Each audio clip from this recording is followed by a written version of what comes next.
Bonjour. Une streameuse s'est pris 14 jours de ban pour doxing. Comme chacun le sait, sur la plateforme de stream Twitch, il y a des règles à respecter. Lorsqu'un créateur de contenu les enfreint, il s'expose à des sanctions vis-à-vis de la plateforme qui se traduisent généralement par un bannissement pour une durée plus ou moins longue.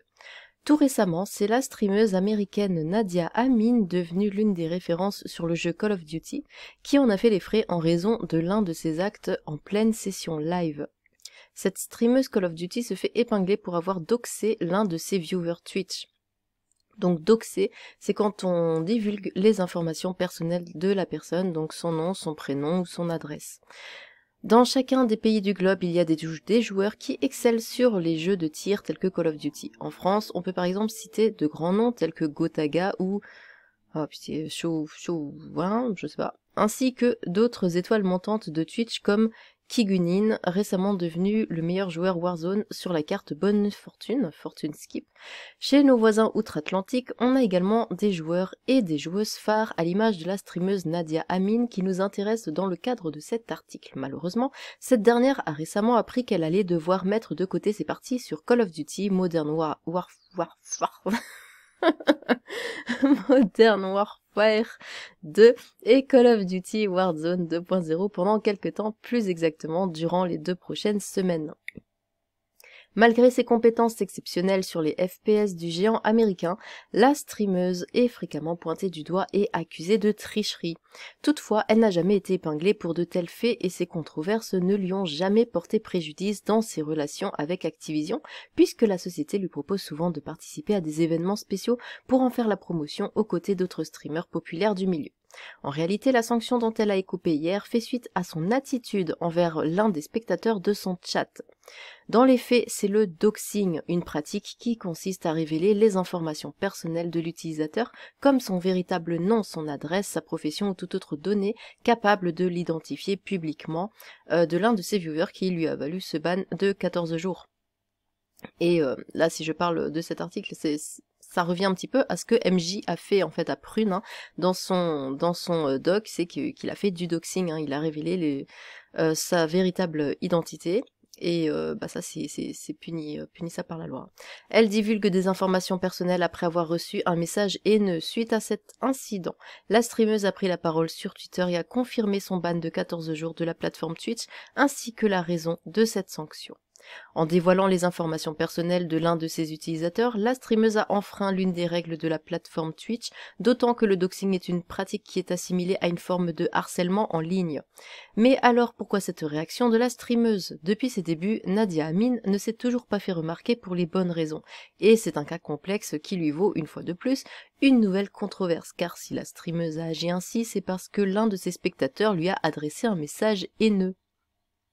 Comme le montre la vidéo ci-dessus, Nadia Amin a reçu un don de l'un de ses viewers accompagné d'un message haineux. Tu donnes de l'argent pour... Ok.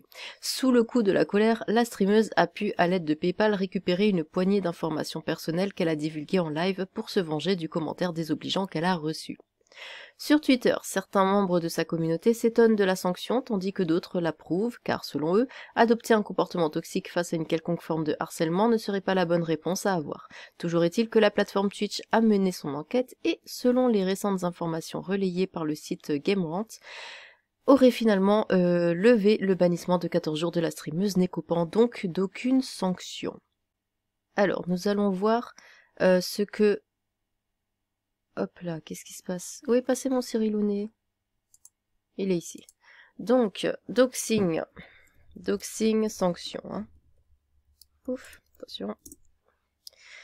Alors, le fait de collecter des données à caractère personnel par un moyen frauduleux, déloyal, illicite est puni de 5 ans d'emprisonnement, mais c'est pas ça. Pourquoi est-il désormais puni par la loi? On va voir ça. Hop là. Toi aussi tu te tais. Tac.